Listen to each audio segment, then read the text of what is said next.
local celebrities right now. And in fact, in the car on the way over to tape this segment, I spoke with Alan Bowden. He's the manager, and he was about to go on with ABC News for an interview. So it just kind of gives you some scope of, how big of a deal this thing is. And, just an outstanding story. It's been 25 years. It was Central Springfield in 1994 was the last time a team from Virginia, not just Northern Virginia, made it to Williamsport for the Little League World Series. And it's just been a story that just kind of has gained more momentum as it's gone along, gained more and more of a following, to the point where now other leagues are driving all the way up to Williamsport and supporting them. And everyone's just kind of rallying around this group of kids, and it's really cool. It's a really, really cool story. Yeah, it seems like it's been a really cool thing for the community. I mean, I've been hearing about how they've been having watch parties at Glory Days for some of these, for these kids. And you mentioned the manager, Alan Bowden, and he's got a pretty cool story involving his father and just how this whole team relates to the Little League World Series, doesn't it? Yeah, absolutely. His father played for Hampton with Little League, and he was on that team in 1954 that made it to the World Series. I think it was just the second or third team from Virginia that had made it up there at the time. And so here we are 65 years later, and now we've got his son managing the team and his grandson, Michael, playing in the World Series. So, just a really neat story. And I know the grandfather is up there supporting him, and he's been interviewed. You've seen him, on ESPN and all these major networks being interviewed while he's watching the game. So that's just got to be a tremendous thrill for the entire family. Yeah, and just this whole experience. I mean, you were up there in Williamsport for a couple of the games. It has to be an incredible atmosphere, doesn't it? Oh, without a doubt. I mean, that's. I went up Saturday, Sunday. They played on Sunday. That's when they beat the team from Minnesota to advance to tonight's game. Tonight they play Hawaii, and of course the winner goes to the U.S. Championship game. And then the winner of that would then play on Sunday in the actual Little League World Series against the team that gets through the international bracket. But what an atmosphere! I tell people it's Disney World for baseball fans. Basically, is the best way that you can describe it. I mean, I'm a grown man, and I was having every bit as much fun while I was up there as the kids. 15,444 fans were at that game that I was at on Sunday. And, you think, wow, man, that must be a record. And I think it's like 10,000 more that they can jam into that, into LeMade Stadium for the bigger games. And my guess is this weekend with, us having, a relatively short drive, 3.5 hours, if they get to Saturday, I can't imagine how many more people are just going to want to make that trip up. So just a really cool atmosphere. Yeah, wow, 10,000 more in Williamsport. I mean, that's incredible. So it's up to 25,000 people can fit there? Yeah, so I should have probably been a little bit better about doing my research and homework. But yeah, I think it was 25 to 30,000, somewhere in that ballpark is the record that they've had jammed into that stadium, and just a really historical stadium, LeMade Stadium. So to kind of give you an idea, if you go up there, they have the international bracket games are being played at Volunteer Stadium, which is adjacent to LeMade. And both of these ballparks, the entire complex sits along the Susquehanna River on the side of a mountain. So you're driving up, and it's an easy drive, which is what I like. You're not sitting on 95 and fighting traffic, and you're going, and then all of a sudden you're zigzagging through some neighborhood, and boom, here's this gigantic complex with these two stadiums. And then Sunday as well, you have the Little League Classic. The Major League Baseball started a few years ago, so it was the Cubs and the Pirates playing. So you've got the Cubs and Pirates players there that are interacting with the kids, because the kids stay right on the complex in the dorms. So, and they have all 16 teams right there staying together in these upscale dormitories with these rec rooms and the cafeteria. But the Pirates players and the Cubs players are in there, and they're playing foosball and ping pong and video games with the kids. And the kids, of course, are hamming it up because these are their heroes, and then you get some of the guys on the Cubs like Anthony Rizzo and Chris Bryant, even their manager Joe Madden got up on the hill, which is, I'm sure everybody has seen it. The kids jumping on the cardboard boxes and sliding down the hill. So again, Disney World for baseball fans, man. That's the best way to describe it. Now you would think playing in front of their idols and all these people for these kids would bring a lot of pressure onto them, but for this Loudon South team, it seems like the pressure has almost brought the best out of them. I mean, not only have they made the Little League World Series, but their 2 games have been pretty historic, haven't they? Absolutely. Starting in the regionals is where they start with these televised games. So, in the Southeast Regional, you're getting games that are broadcast on the ESPN networks, and so they kind of get used to it with the cameras. I remember talking to Coach Bowden. He said initially it was a lot to handle when you get to that point where you're seeing all the cameras and everything. But by the time you play in the regional championship, they're kind of used to it. And then obviously every single game in Williamsport is on the ESPN family of networks. And then once you get to this weekend, it's actually on ABC, which is what a cool experience for these kids. And they've got some tremendous moxie and poise to be able to go out and perform on this stage and not have it affect them. And you're seeing the graphic up there. I mean, those 5 guys right there, those are the top 5 hitters in their lineup right there. Chase Obskart, and you got Brady Yates, Justin Lee, Colton Hicks, Liam Thean. Those 5 guys have really been the anchor of this team. And when they beat Minnesota the other night, and it was an 11-0 game, I think there were 7 for 9, 3 walks, 10 RBIs between those guys. But any good team is going to have multiple guys who can step up on any given night, and this team is a perfect example of that. They all have their moments. Justin Lee, he might be the most popular player in Williamsport right now, but it's not just him. And you see some picture there of Justin. You have everyone that's had their moments. Chase Obskart hit a walk-off to beat Georgia, the team that beat Loudon South in the regional championship last year. Obskart hit a walk-off to beat them in the semifinals. Brady Yates had a big in their 3-0 win to start things against Rhode Island in Williamsport last week. Brady Yates hit the 2-run home run. Liam Thean, he had 5 RBIs in the game the other day. So all these guys are really stepping up and having big moments, and Justin, he threw a 4-inning no-hitter in the game on Sunday, which is a tremendous accomplishment in itself. But then when you also consider the fact that him, Liam, and Chase combined on a no-hitter in the first game, so they literally they just haven't given up a hit in 2 games. So in 73 years of the Little League World Series, you've only had that happen 6 times. I mean, you want to talk about an historical accomplishment. So these guys really are kind of the hottest ticket up there. If you like SportsCenter, they're on SportsCenter the other night, getting interviewed. So, really cool experience.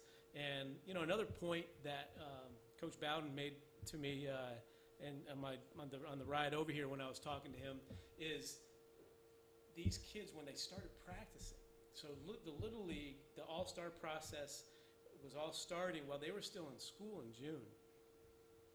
They start school in Loudoun County, I believe, this week. I think it's tomorrow or Friday. So it's literally been their entire summer that these guys have been together between the District 16 tournament, the Virginia tournament, which was down south, the southern part of the state, then going down to Georgia for the regionals, and now up to Williamsport for the World Series. So I think he said 83 days they've had like 3 or 4 days off of baseball. So, wow. If they didn't like each other and know each other before this, they certainly are pretty comfortable and familiar with each other at this point. And now this is actually, you were talking to me a little about this before we went on air, but you said, so this is the same team that made it to the regional finals last year, but there's not a single player that was on that team that's on this one. And, I mean, how cool is that? So you know, 13 players. That's what they can put on a roster. You had 13 players on Sean Lizama.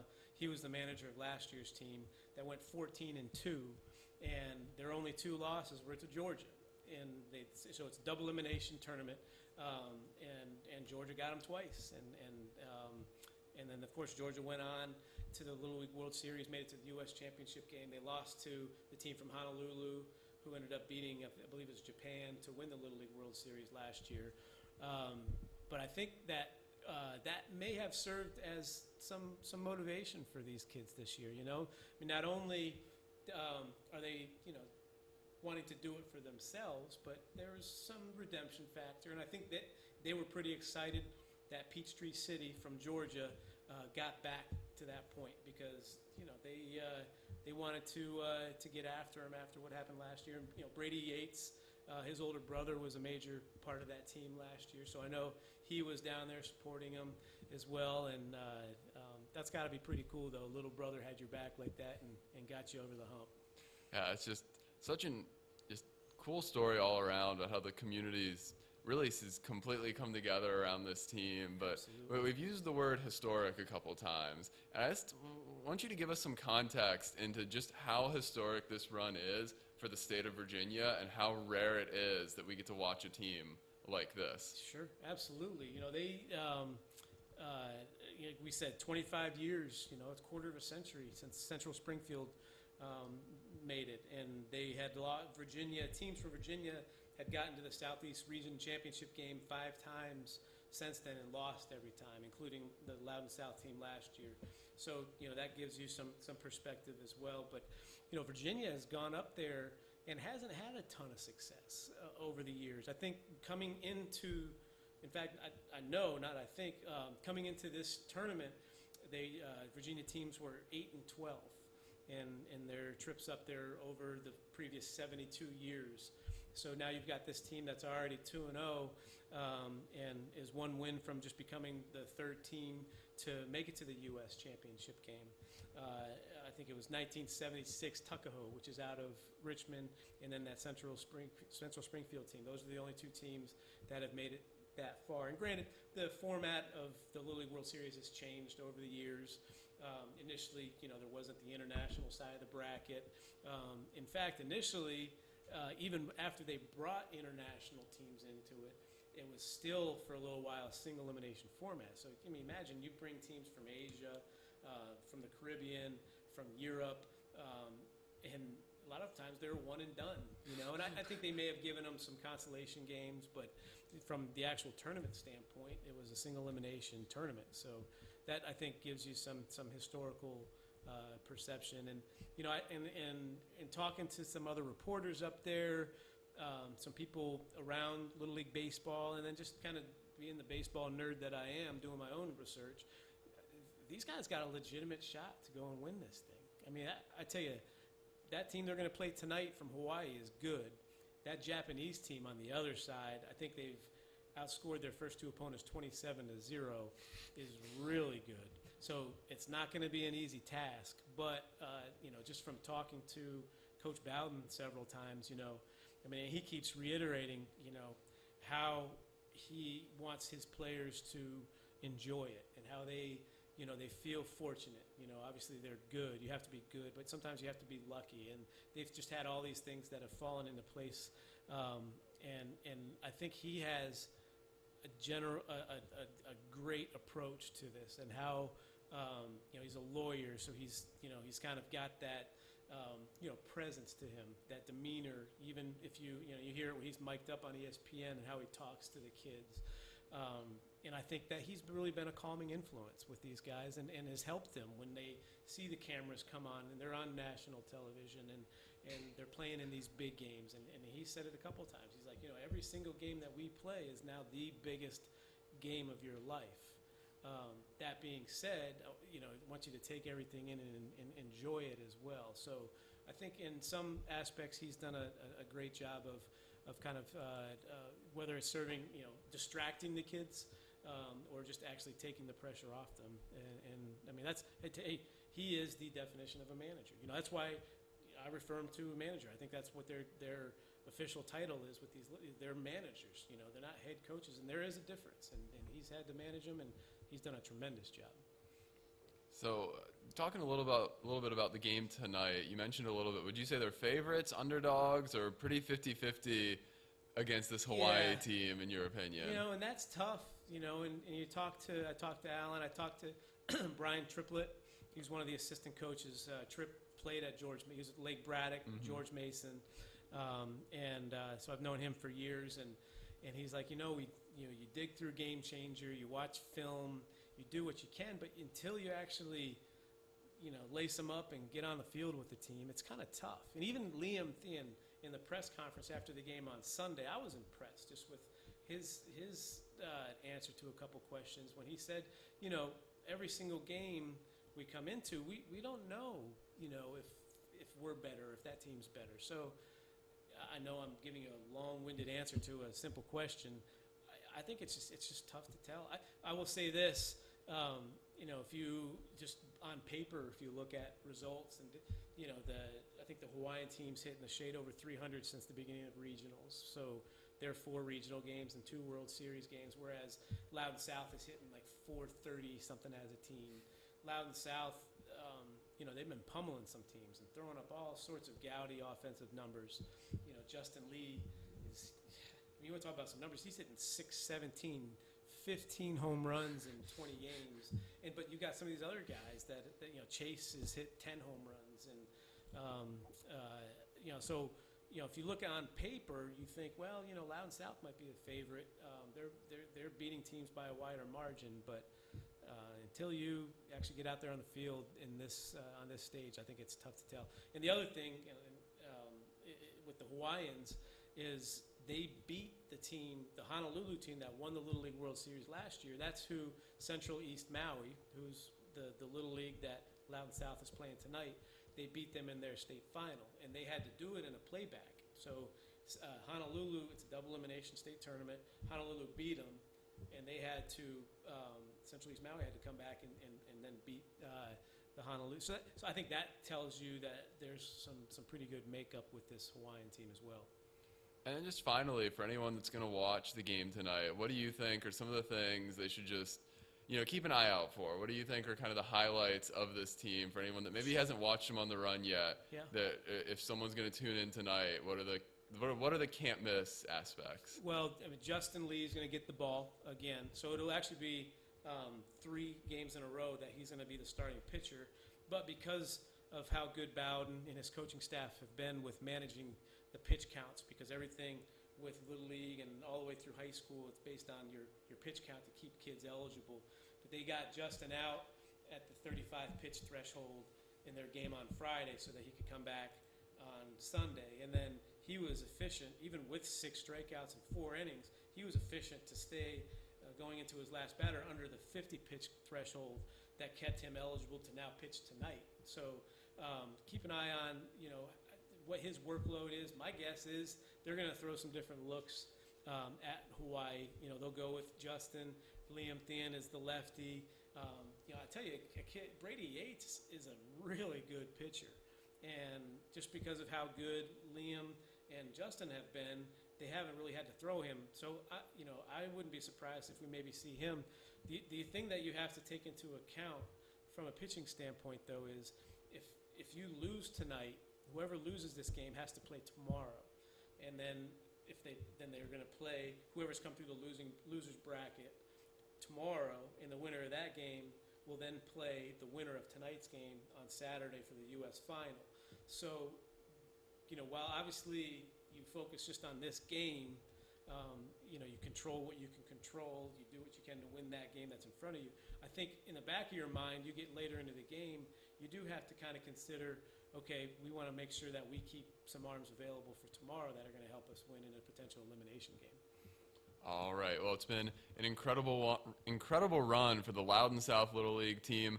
And, it's still a couple games away, but they have a chance to be the first team from Virginia to win the national side of the bracket. But still, they got to win at least a couple more games to get there. But it's been a pleasure talking to you, Joey. Once again, Joey Kamide from Nova Baseball Magazine. He's broke down the incredible run for Loudon South. And you'll want to be sure to check that out here on DMVSTREAM.com.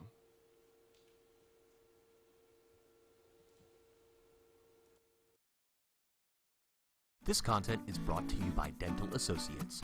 For more than 39 years, Dr. Stephen Price has been practicing dentistry in Northern Virginia. A member of the American Dental Association, the Northern Virginia Dental Society, and the Virginia Dental Society, Price is considered an expert in Invisalign and continues to be an award-winning innovator in the industry.